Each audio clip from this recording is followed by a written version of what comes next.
Good evening, ladies and gentlemen. You're welcome to the 6:30 p.m. edition of News on My Media Prime Television. My name is Fon Quinter. I'm beaming live from Douala, the nation's economic capital. The news starts now. The importation of Moroccan sardine brand Belvie has been banned from infiltrating the Cameroonian market. According to sources from the Ministry of Livestock, the product is unfit for human consumption. Nolinga with details in the following report.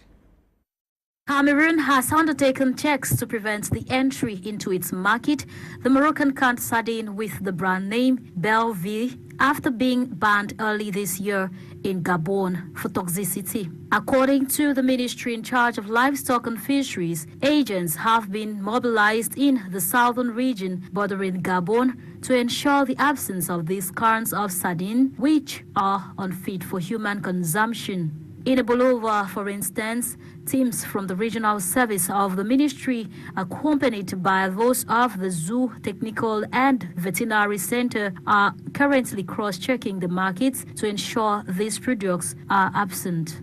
The same verification process is taking place in Kiosi, Ebebeyin, Ambam, and many other border towns. Gabon, through the General Directorate for Competition and Consumption (DGCC) of the Ministry of the Economy, ordered on January 19th this year the withdrawal of cans of sardines with the brand name Belvie, published on the website of Alibaba, coming from Morocco. The ministry said this product is unfit for human consumption due to a high level of volatile nitrogen above the maximum limit of 60 milligrams per 100 gram flesh. This explains the presence of the unusual organoleptic characteristics such as flavor, smell, and texture usually observed by the consumers, DGCC adheres. In addition, the Gabonese service says there is deception on the substantial qualities of the goods given quantity of vegetable oil found below the standard,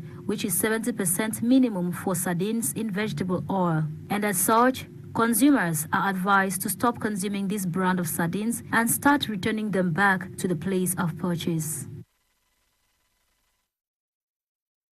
President of the Republic, Paul Biya, received an audience Director General of UNESCO, Audrey Azoulay, the weekend. Their discussion was drilled towards education. And it was the opportunity and the honor as well for me to meet the President, His Excellency the President Biya, to discuss the very rich cooperation that exists between Cameroon and UNESCO. And we've particularly discussed two main topics of our cooperation. First, education, the right to education, distance learning, either because of the pandemic or because of areas that are in crisis, and how to implement and to develop education today here in Cameroon. The institutions as well want to cover new grounds on creating community radios in Cameroon, even though there exist some community radios in the past. UNESCO is working with the country to develop a network of community radios around the country to have the possibility to hear, and so that the new generation also hear the diversity of the languages of the country, to have reliable information, and to ensure also the participation of the young generation, of civil societies, of journalists, to this network of communication. By the end of discussions, symbolic gifts were exchanged between the two parties as the Director General of UNESCO and Convoy leaves the Unity Palace with total conviction in her business deal with Cameroon. Now, health officials in Cameroon have confirmed the outbreak of a highly pathogenic H5N1 bird flu in the west region of the country. The H5N1 diagnosis followed a significant number of birthdays at a poultry farm in Kongso in Bomongom, according to the regional governor, Awa Fonka Augustine, in a press release. The communique dated Sunday, February 6th, states that culling is underway and a sanitary barrier will be erected around the farm, while epidemiological investigations will be in all poultry farms and markets in the region. He further stressed movement of chicken and byproducts in the region will be on authorization. Away from that, a hydro-turbine installation and oxygen plant at the Bingo Baptist Hospital in Bello subdivision of the northwest region of Cameroon has been realized, financed by the Cameroon Baptist Convention Health Services with assistance from the United States Agency for International Development and the North American Baptist Conference. The hydroelectric and oxygen plant will supply power to the hospital for several years. Charles Kiba reports from Bamenda. A hydro-turbine installation and oxygen plant at the Bingo Baptist Hospital, Bello, in the northwest region, realized by the Cameroon Baptist Convention Health Services with assistance from United States Agency for International Development and North American Baptist Conference, has been dedicated and fully operational. The dedication of the hydroelectric and oxygen plant February 6, 2022, that will power the hospital for many years in the future. We used to, before this time, brought to Bamenda on a daily basis to get fuel to run the generators. This is something of the past.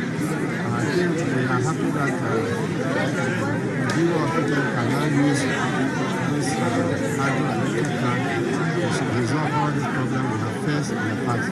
Thanking the locals and national authorities that provided the authorization, the CBHS Director, Professor T. Pius Murphy, said the hydroelectric and oxygen plant will provide better services at the hospital, as will no more rely on electricity supply from a new. When there's no electricity, the quality of caregiving will be distorted or even stopped. When there's no oxygen, for those who have to be on oxygen, they will die. And therefore want to be sure that people have what it takes to have quality services. Said the great commission God gave them, the CBHS wants to ensure they don't leave it at anything, but reach the end of it. It's the first step that we have taken, and it is successful. Our desire is that Banza Baptist Hospital, which is equally large, Mutengeni, Mbopi, and Banyo, Miskin, they should follow suit. They should be able to have a steady source of power so that they are able to meet services to the patient 24 hours. Via Zoom, other speakers like His Excellency Philemon Yang, the Fon of Com, and others appreciating the project realized. A representative of the United States Agency for International Development and North American Baptist Conference told the press, project was really, it came out of the partnership that the North American Baptist Conference has with the Cameroon Baptist Convention. We truly believe in the ministry of the Cameroon Baptist Convention and see the value of what is being done. To the president of the Cameroon Baptist Convention, Reverend Ditame Chaliman, dedicating the project, drawing inspiration from Isaiah 18 verses 13 to 14, concludes the project falls amongst three principles: truth, discipline, and development. With the challenge to the hospital leaders, put a strong maintenance team. The project that lasted for about 10 years since its inception cost about 1.5 billion francs FCFA, a great relief that will serve the Big Bingo Baptist Hospital. In the southwest region, the mayor of Limbe 2 Council, His Royal Highness Chief Voka Daniel Nduvei, has expressed gratitude to President Paul Biya and a host of elites in the southwest region for supporting the municipality host a Pool F of the just-ended AFCON Games successfully. He was speaking during a press conference over the weekend in Limbe as Kuma Honore tells us. The mayor of Limbe 2 municipality, His Royal Highness Chief Voka Daniel Nduvei, has extended special thanks to the head of state, President Paul Biya, for providing infrastructure to Limbe, such as the Limbe Omispo Stadium, to host Group F matches of the just-ended AFCON 2021 competition. Thank the head of state for the infrastructure that was built within the Limbe 2 municipality, because without the infrastructure, we will not be opportune to host the tournament. Mayor Voka Daniel Nduvei equally esteemed words of gratitude to the Prime Minister and Head of Government, Chief Dr. Joseph Diongute, and other elites of the Southwest region for the special support given to the Council to mobilize the Limbe population to watch matches fixed for Pool F of the tournament. We enjoyed the support from some elites from the region, such as the Prime Minister, because it is through his financial efforts that we could afford for transport buses to transport population to and from the station during March days. The mayor could not leave out the population of Limbe 2 municipality, who made sure that the municipality was clean before and during the tournament, as well as their massive participation to watch the matches. We are very thankful with the population of Limbe 2 municipality for their total support and mobilization towards the AFCON.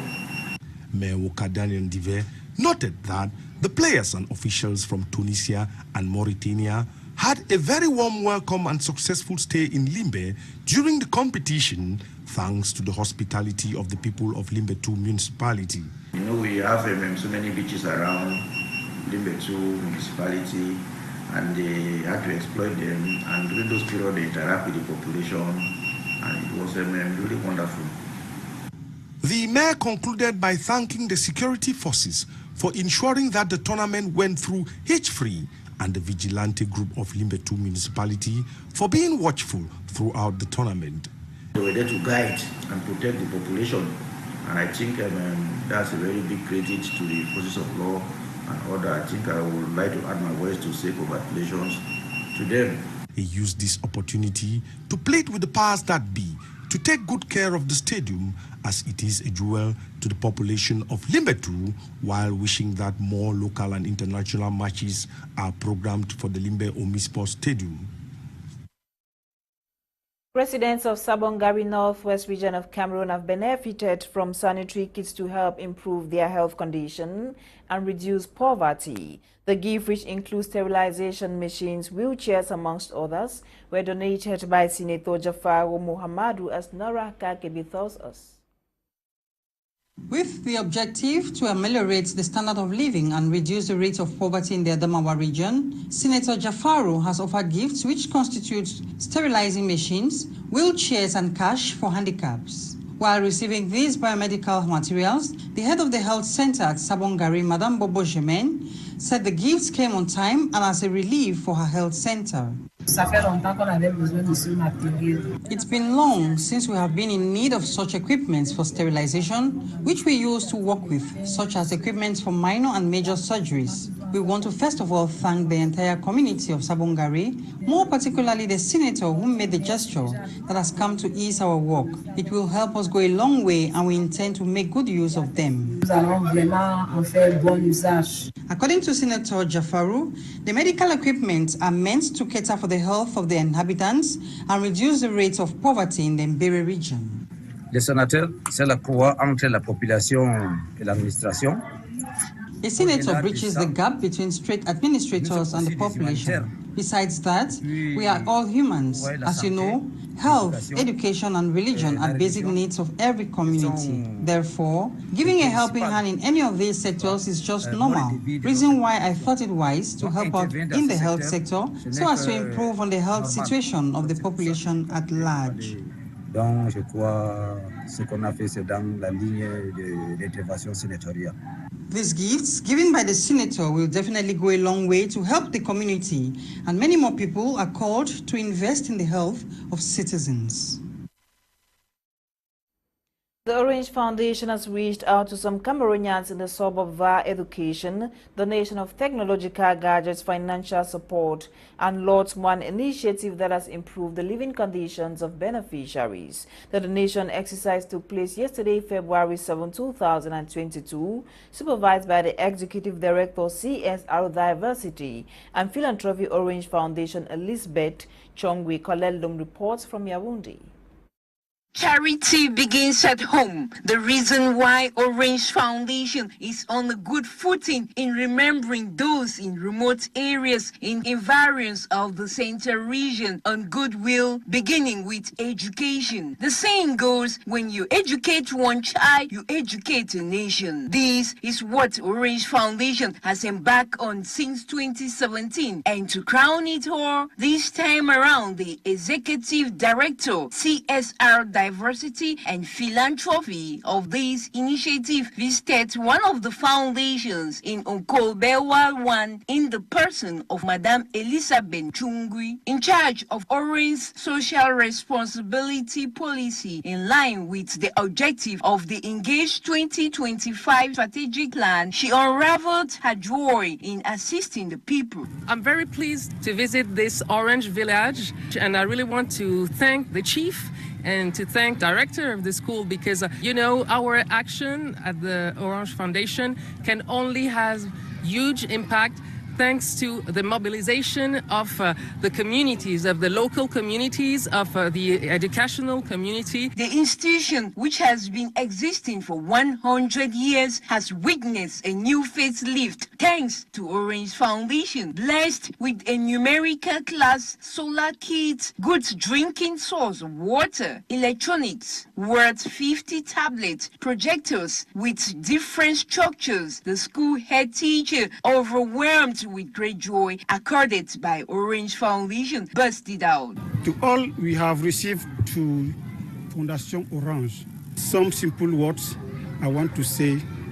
Thank you, Fondation Orange.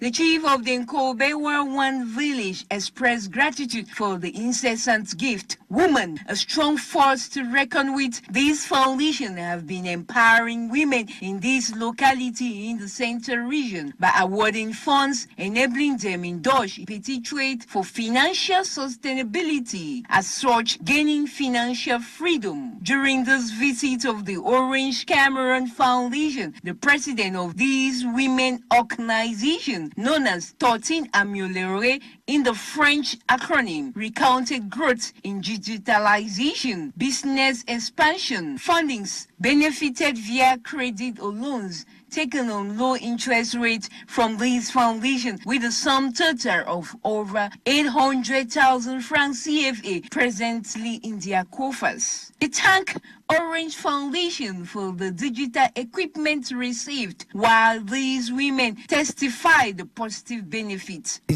had a project, a dream for over 10 years. Now it has become a reality. I will establish my enterprise, a cassava production firm. Thanks to Orange Foundation. The day wouldn't have ended completely well without a stop at the Center for the Promotion of Women in Akono, an initiative in partnership with the Ministry of Women Empowerment and the Family, where women are drilled in computerization, in accountability, entrepreneurship, seamstress skills, with over 400 women trained these centers so far. The benevolent journey continues as Orange Foundation still has a lot in stock in the pipeline for Cameroonians. Colette Lum reports in the Anona Health-based Bokengo, where it dwells on ectopic pregnancy, the causes and possible treatment. Her report. Accounting for an increased risk of ovarian cancer with severity and higher incidence, ectopic pregnancy is one of the leading causes of infertility problems in women worldwide. An ectopic pregnancy is when a fertilized egg implants itself outside the uterine cavity. Let's have it that this fertilized egg cannot survive outside the uterine cavity. So when it grows, it ruptures and damages neighboring tissues, thereby causing life-threatening bleeding if left untreated. Over time, an ovarian germ cell can be confused with an ectopic pregnancy, whose signs and symptoms may look alike but are totally different. Firstly, recall there is a pregnancy.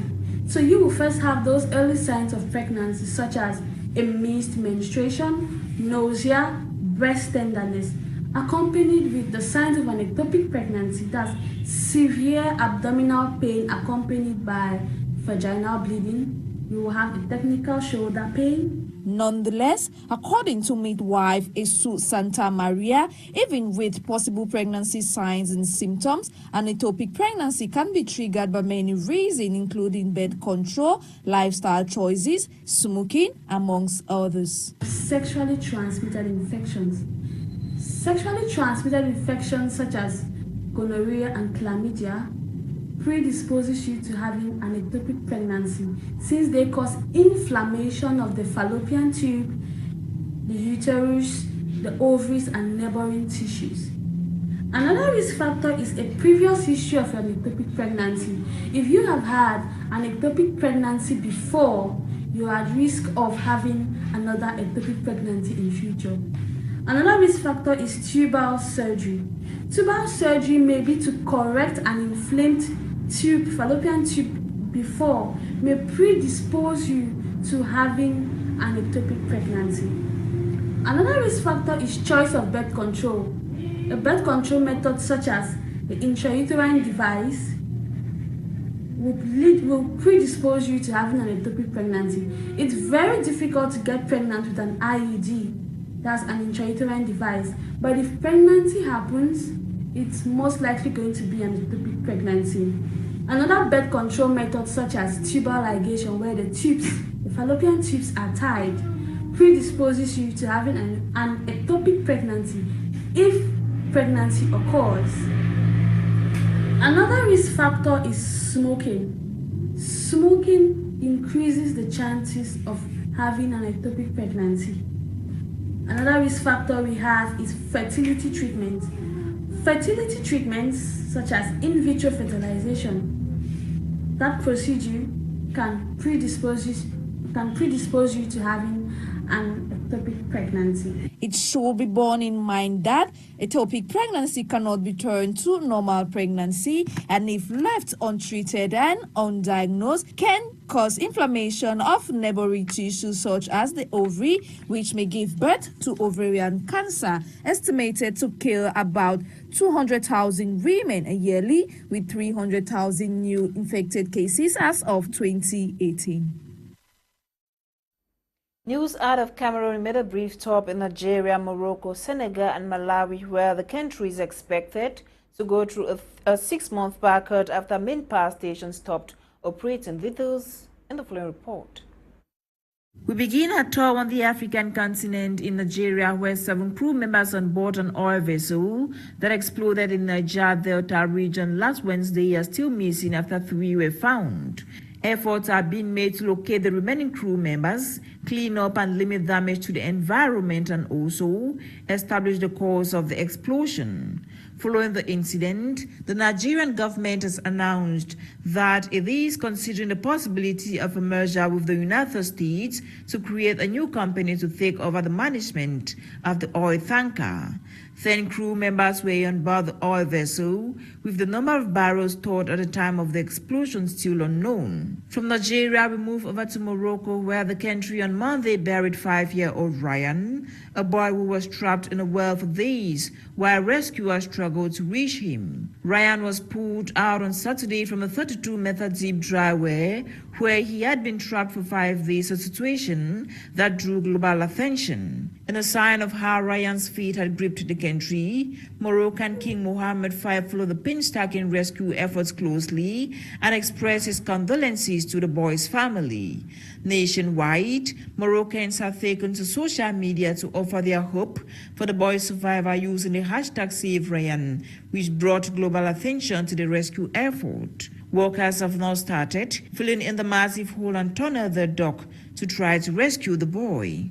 Away from Morocco, let's move over to Malawi, where the country is expected to go through 6 months of power cut after the main power station stopped operating as a result of the Chikwawa Dam that was damaged by heavy rains following landfall of Tropical Storm Anna on the 24th of January.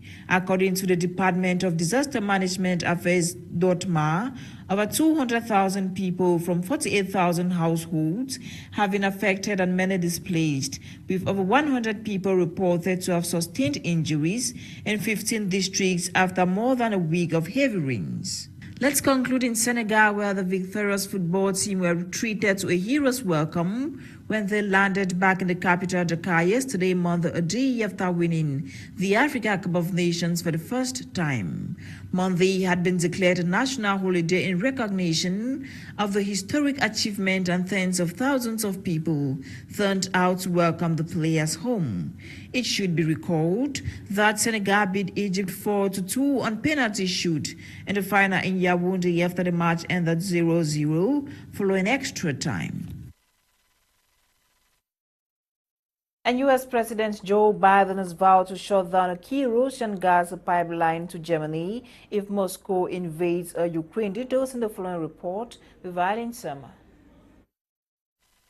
We kick off in the United States, where 18 people have been rescued after becoming stranded on an ice floe in Lake Erie in Ohio. Reports say the group was riding snowmobiles and all-terrain vehicles on the frozen lake when the ice sheet broke away near Catawba Island. A U.S. Coast Guard helicopter and airboat rescued 11 members of the stranded group on Sunday. A Good Samaritan who assisted the remaining 7 back to safety in a private airboat was applauded by the authorities. Meantime, the U.S. Coast Guard has advised those planning recreational trips to the frozen lake to come properly equipped with ice picks or screwdrivers in case they fall through the ice and need to self-rescue.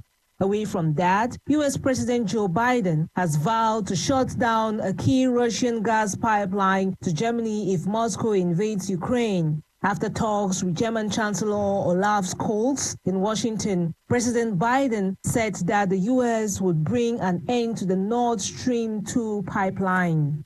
Note here that their talks come as French President Emmanuel Macron met Russian President Vladimir Putin in Moscow and expressed hope that war could be avoided. However, there are growing Western fears of a Russian invasion, which Moscow denies. For the record, Russia currently has more than 100,000 troops massed on Ukraine's border. Meanwhile, U.S. officials said that Russia has assembled 70% of military forces needed for a full-scale invasion.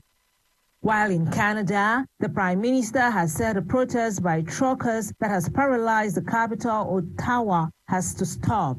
Justin Trudeau says Canadians were shocked and frankly disgusted by some protesters' behavior, which has reportedly included vandalism and racial abuse. Note should be taken here that lorry drivers have gridlocked Ottawa and a state of emergency declared in the city. Hundreds of lorries have brought the city center to stand still, forcing many local businesses to close. Ottawa police say they are investigating more than 60 incidents, including alleged hate crimes and property damage. Eileen Summers report ends today's edition of Prime News on My Media Prime Television. My name is Fon Quinter. Coming up next is Prime Hour with Kum Leonard and his team. Have a great evening in the company of more programs on The African Eye. Good night.